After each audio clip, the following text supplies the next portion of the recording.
movie opens with Kirstie Alley's character, Lieutenant Savick, sitting in the captain's chair. Yeah.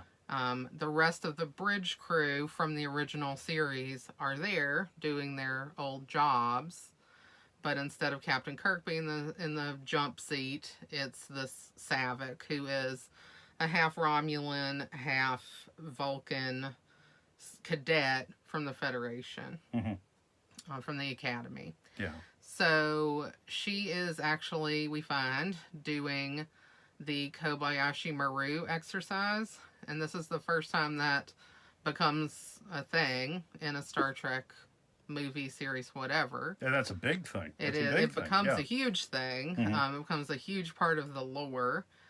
Because what it is it's a no-win scenario that cadets have to go through as kind of a character test to see how they would handle it when they're facing certain death and there's no escape.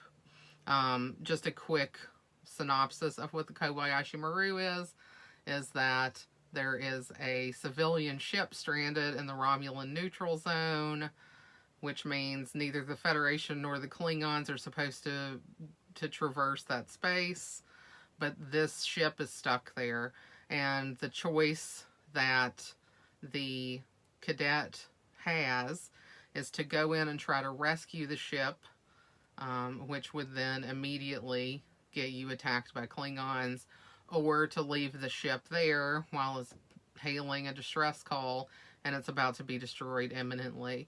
So you kind of have no choice but a bad choice. And it's designed to see what this cadet would do, how they handle themselves under pressure.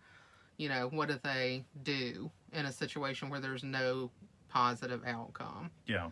And it becomes, Kobayashi Maru actually becomes a part of our popular culture as kind of the way to describe a no-win situation.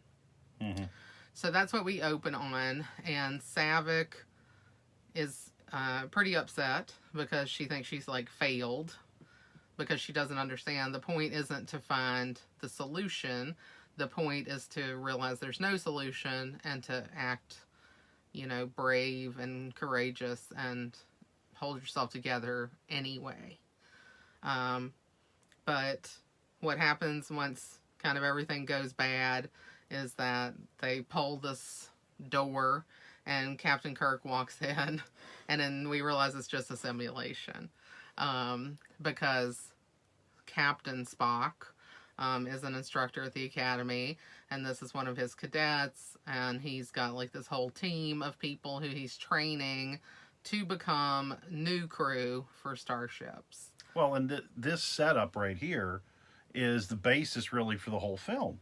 Yeah. Because during, this simulation, there are explosions on the bridge. Yeah. And you see all of these familiar crew members die. Yes.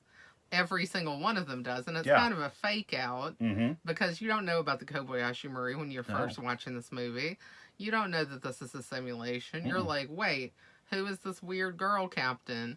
And why is everybody dying? Is this the movie I came to see? Yeah, because you think your whole team is dead.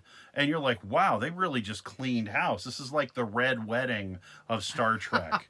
And it's funny when you know it and you go back, because you see when some of these people fall over, like you see Sulu fall, and then you see McCoy fall. And this is hilarious because McCoy's head basically falls into Sulu's crotch. Yeah, well, and also, everybody's really acting. Yeah, yeah. I mean, even Spock is just and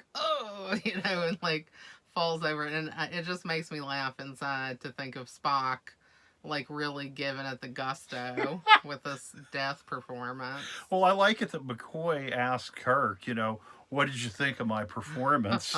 And Kirk goes, I'm not a drama critic. It's really funny.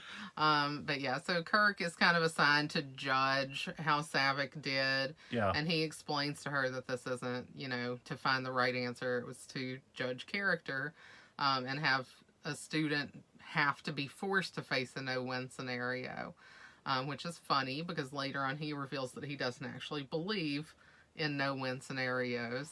Yeah. And his way of dealing with the Kobayashi Maru was that he knew about it beforehand and he reprogrammed it so that he was able to solve it.